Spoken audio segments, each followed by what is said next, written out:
Tally prime की इस video series के आज के अध्याय में हम आपको बताएंगे टैली प्राइम में नई कंपनी बनाना। इसके पहले वाली वीडियो में हमने आपको टैली प्राइम सॉफ्टवेयर डाउनलोड करना और इंस्टॉल करना बताया था। आज हम आपको बताएंगे टैली प्राइम में हिसाब किताब मेंटेन करने के लिए नई कंपनी कैसे बनाते हैं। साथ ही कुछ अन्य महत्वपूर्ण जानकारियां भी देंगे। आगे बढ़ने से पहले एक निवेदन है कि यदि आप इस वीडियो का सही लाभ लेना चाहते हैं तो जैसा आपको वीडियो में बताया जाए ठीक उसी तरह 2-3 बार प्रैक्टिस जरूर करें। आइए सबसे पहले टैली ओपन कर लेते हैं। उसके लिए टैली के आइकॉन पर जाकर माउस से डबल क्लिक करें।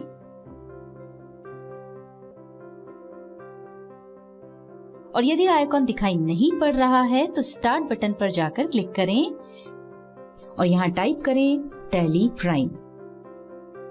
ऐसा करते ही सबसे ऊपर टैली प्राइम दिखाई पड़ेगा जो कि सिलेक्टेड होगा। एंटर प्रेस करें या उस पर पॉइंटर ले जाकर माउस से क्लिक करें। यदि आप लाइसेंस्ड टैली सॉफ्टवेयर का उपयोग कर रहे हैं तो सीधे टैली सॉफ्टवेयर खुल जाएगा, और यदि आप टैली का एजुकेशनल वर्जन उपयोग कर रहे हैं तो इस तरह की विंडो दिखाई पड़ेगी। इसमें कंटिन्यू इन एजुकेशनल मोड पहले से ही सिलेक्टेड है। आप चाहें तो एंटर प्रेस करें या माउस से उस पर क्लिक करें, और यदि चाहें तो इसकी शॉर्टकट की T प्रेस करें। ये देखिए यहाँ ऊपर कोने में टैली प्राइम EDU लिखा हुआ दिखाई दे रहा है। आपका लाइसेंस जिस भी प्रकार का होगा, जैसे एजुकेशनल, सिल्वर, गोल्ड आदि, वो यहाँ पर लिखा हुआ दिखाई देगा। इस पर क्लिक करके आप लाइसेंस की सारी इंफॉर्मेशन ले सकते हैं। हम वापस पिछली स्क्रीन पर जाने के लिए एस्केप की प्रेस कर रहे हैं। चलिए आगे बढ़ते हैं। हमें टैली में नई कंपनी बनाना है, उसके लिए क्रिएट कंपनी में जाना होगा। देखिए ऊपर की ओर क्रिएट कंपनी दिखाई पड़ रहा है जो कि हाईलाइटेड है। आप चाहें तो एंटर प्रेस करें या माउस से क्लिक करें। ये देखिए कंपनी क्रिएशन स्क्रीन आ गई है। यहाँ आपको अपनी कंपनी का नाम देना होगा। नाम टाइप करने के बाद आगे बढ़ने के लिए एंटर प्रेस करें। ये देखिए मेलिंग नेम में वही नाम आ रहा है जो हमने ऊपर टाइप किया था। एंटर प्रेस करें। अब एड्रेस में अपनी कंपनी का पूरा पता टाइप करें। आपकी जानकारी के लिए बता दें कि मेलिंग नेम में जो नाम होता है और यहाँ आप जो एड्रेस देते हैं, टैली में कोई भी प्रिंट निकालने पर वो उस प्रिंट पर दिखाई पड़ता है। यहाँ पर एक खास बात ध्यान रखें, टैली में सभी जगह आगे बढ़ने के लिए एंटर का उपयोग किया जाता है, और मान लीजिए आपको लगा कि पहले कोई गलती हो गई है तो पीछे जाने के लिए बैक स्पेस की का उपयोग किया जाता है। एंटर प्रेस करते हुए आगे बढ़ें। स्टेट के आगे आपको अपना स्टेट यानी राज्य सिलेक्ट करना है। उसके लिए राइट साइड में लिस्ट ऑफ स्टेट्स आ रही है। आप अपने स्टेट के नाम का पहला अक्षर टाइप करें। जैसे हमने मध्य प्रदेश के लिए टाइप किया M, तो देखिए इस अक्षर से शुरू होने वाले सभी स्टेट्स के नाम यहाँ पर दिखाई पड़ रहे हैं। आप अप या डाउन एरो की से अपनी स्टेट के नाम पर जाकर एंटर प्रेस करें। पिन कोड में अपने शहर का पिन कोड डालें। अब यहाँ पर अपना फोन नंबर डालें।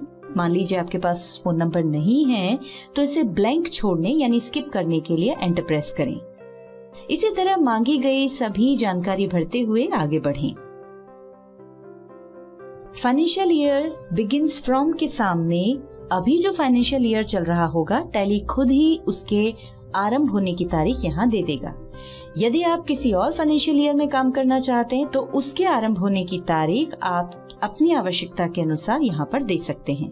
ध्यान रखें, भारत में फाइनेंशियल ईयर 1 अप्रैल से शुरू होकर 31 मार्च को समाप्त होता है, और हम फाइनेंशियल ईयर 2020-21 का हिसाब किताब इस कंपनी में रखना चाहते हैं, तो यहाँ हमें जो तारीख चाहिए वो है 1 अप्रैल 2020, जो कि दिखाई पड़ रही है।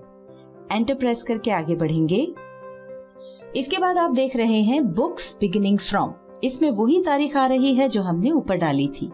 आप चाहें तो इसे बदल भी सकते हैं। इसे बदलने की आवश्यकता क्यों होती है उसका कारण समझ लेते हैं। हम फाइनेंशियल ईयर 2020-21 में कंपनी बना रहे हैं और फाइनेंशियल ईयर की शुरुआत हो रही है 1 अप्रैल 2020 से, तो ये तो सही है। पर हमारी जो कंपनी है वो शुरू हो रही है 1 जुलाई 2020 से, यानी हम जो कंपनी बना रहे हैं उसमें हिसाब किताब 1 जुलाई 2020 से रखने वाले हैं। तो बुक्स बिगिनिंग फ्रॉम में हम 1 जुलाई 2020 डालेंगे। इससे ये होगा कि यदि हम कंपनी में अनजाने में भी कोई ट्रांजैक्शन इसके पहले के पीरियड में रिकॉर्ड करने का प्रयास करेंगे तो वो नहीं होगा। यहाँ एक और खास बात का ध्यान रखें, एजुकेशनल मोड में हम सिर्फ 3 ही तारीखों में काम कर सकते हैं और वो हैं 1, 2 और 31। मतलब जब आप डेट चेंज करेंगे तो टैली 1, 2 और 31 के अलावा किसी और डेट को एक्सेप्ट नहीं करेगा, इसलिए हमने यहाँ जुलाई की 1 तारीख ली है। ये देखिए एक्सेप्ट वाली विंडो आ रही है। आपने जो डिटेल्स दी हैं वो फिर से चेक कर लें, यदि ठीक है तो इसे एक्सेप्ट करने के लिए यस करना होगा, जिसके लिए Y प्रेस करें या फिर एंटर प्रेस करें। यदि आपने जो डिटेल्स भरी हैं उन्हें एक्सेप्ट नहीं करना चाहते हैं तो नो के लिए N प्रेस करें या फिर एस्केप की प्रेस करें। ऐसा करते ही आप प्रारंभिक स्थिति में आ जाएंगे। अब यदि आप कुछ परिवर्तन करना चाहते हैं तो कर लें।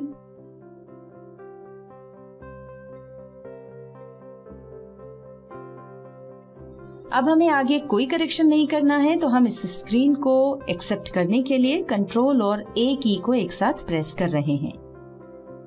कंट्रोल और A किसी भी स्क्रीन या विंडो को एक्सेप्ट करने का शॉर्टकट है।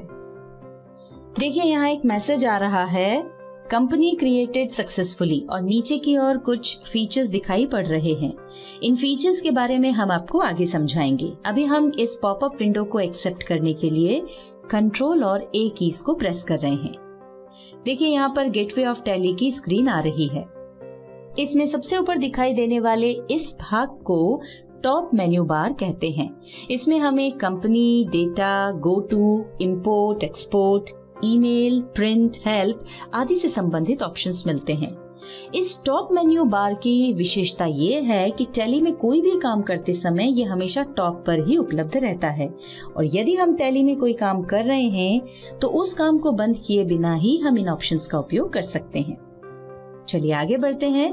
टॉप मेन्यू बार के बाद अब बात करते हैं राइट साइड बटन बार के बारे में, जिसमें अभी कुछ शॉर्टकट्स दिखाई पड़ रहे हैं। जब आप टैली में आगे काम करेंगे तो आपके काम की जरूरत के हिसाब से यहाँ के शॉर्टकट्स बदलते रहेंगे। जैसे कि अभी हमने वाउचर्स के लिए V प्रेस किया। देखिए ऐसा करते ही वाउचर से संबंधित शॉर्टकट्स यहाँ पर आ गए हैं। हम वापस पिछली स्क्रीन पर जाने के लिए एस्केप की प्रेस कर रहे हैं। यहाँ जो आप गेटवे ऑफ टैली लिखा हुआ देख रहे हैं, इसे हम टैली का मुख्य दरवाजा भी कह सकते हैं। इसे 4 भागों में ऑर्गेनाइज किया गया है: मास्टर्स, ट्रांजैक्शंस, यूटिलिटीज और रिपोर्ट्स। इनके बारे में हम आगे काम करते समय डिटेल में जानेंगे। अभी जो हमने कंपनी बनाई है वो खुली हुई है। देखिए यहाँ बोल्ड अक्षरों में उसका नाम दिखाई पड़ रहा है और ऊपर की ओर करंट पीरियड में जिस पीरियड में कंपनी खुली है वो दिखाई पड़ रहा है। करंट डेट में आप 1 जुलाई 2020 देख रहे हैं। ये वही तारीख है जो हमने कंपनी बनाते समय बुक्स बिगिनिंग फ्रॉम में ली थी। डेट ऑफ लास्ट एंट्री के नीचे कोई तारीख नहीं आ रही है, उसकी जगह पर नो वाउचर्स एंटर्ड लिखा है, क्योंकि अभी हमने इस कंपनी में कोई ट्रांजैक्शन रिकॉर्ड नहीं किया है। जब हम कोई ट्रांजैक्शन रिकॉर्ड कर देंगे तो आखिरी ट्रांजैक्शन की जो डेट होगी वो यहाँ पर दिखाई देगी। चलिए अब एक नई कंपनी और बना लेते हैं। उसके लिए क्रिएट कंपनी ऑप्शन पर जाना होगा, जो कि अब ऊपर दिखाई नहीं पड़ रहा है क्योंकि हमने जो कंपनी बनाई है वो ओपन है। अब क्रिएट कंपनी के लिए ऊपर जहां पर कंपनी लिखा है वहां पर हमें माउस से क्लिक करना होगा या ऑल्टर और के प्रेस करना होगा। ध्यान रखें किसी भी की के नीचे यदि एक अंडरलाइन हो तो इसका मतलब है कि ऑल्टर के साथ उस की को प्रेस करना है। हम ऑल्टर और के प्रेस कर रहे हैं। ये देखिए एक मेन्यू आ गया है जिसमें क्रिएट हाईलाइटेड है। हम एंटर प्रेस कर रहे हैं। एंटर प्रेस करते ही कंपनी क्रिएशन स्क्रीन आ गई है। यहाँ कंपनी का नाम और डिटेल्स डाल देते हैं।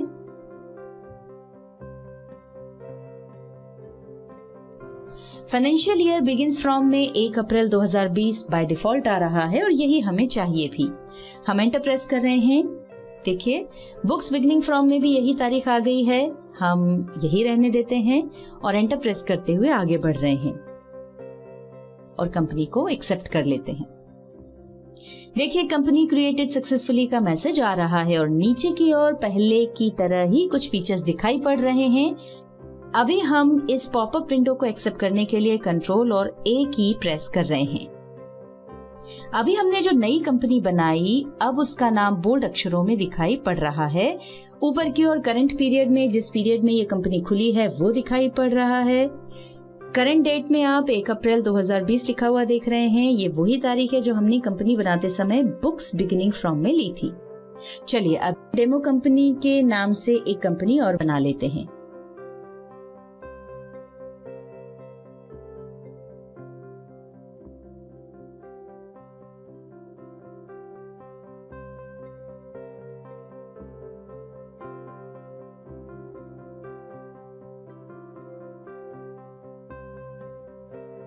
ध्यान रखें, यदि हम कोई भी काम करेंगे तो जिस कंपनी का नाम बोल्ड अक्षर में दिखाई पड़ रहा है वो काम उस कंपनी में होगा। यदि आप कोई दूसरी कंपनी में काम करना चाहते हैं तो कंपनी चेंज करने के लिए उस दूसरी कंपनी पर माउस से क्लिक करें। अब हम एक एक करके तीनों कंपनीज को बंद कर देते हैं। कंपनी बंद करने के लिए हमें ऊपर कंपनी पर क्लिक करना होगा या ऑल्टर और के कीज को प्रेस करना होगा। ये देखिए मेन्यू ओपन हो गया है जिसमें आप शट लिखा हुआ देख रहे हैं। इसकी शॉर्टकट की है कंट्रोल और F3 और यही शॉर्टकट इस तरह से लिखा हुआ भी दिखाई पड़ सकता है। ध्यान रखें, किसी भी की के नीचे यदि 2 अंडरलाइंस हो तो इसका मतलब है कि कंट्रोल के साथ उस की को प्रेस करना है। अभी हमने जो शॉर्टकट की देखी उसका उपयोग हम बाहर से ही कर सकते हैं। तो आइए उसके लिए एस्केप की प्रेस करके पहले वाली स्क्रीन पर चलते हैं। ये हम पुरानी स्क्रीन पर आ गए हैं। शट कंपनी के लिए कंट्रोल और F3 कीज को एक साथ प्रेस करें। ये देखिए शट कंपनी की स्क्रीन आ रही है और अभी टैली में जितनी भी कंपनियां खुली हुई हैं उनके नाम दिखाई पड़ रहे हैं। आप जिस भी कंपनी को बंद करना चाहते हैं उस पर जाकर एंटर प्रेस कर दें। ये देखिए नेम ऑफ कंपनी में से वो कंपनी हट गई है। इसी तरह हम कंट्रोल और F3 से दूसरी और फिर तीसरी कंपनी भी बंद कर देते हैं। अब टैली बंद करने के लिए एस्केप की प्रेस करें। एक पॉपअप आएगा जिसमें क्विट लिखा है और उसके बाद क्वेश्चन मार्क है, यानी पूछा जा रहा है कि क्या आप टैली बंद करना चाहते हैं। यस के लिए एंटर प्रेस करें और यदि आप टैली बंद नहीं करना चाहते हैं तो N प्रेस करें। हम N प्रेस कर रहे हैं। ध्यान दें इस स्क्रीन से सीधे टैली बंद करने के लिए शॉर्टकट है कंट्रोल Q।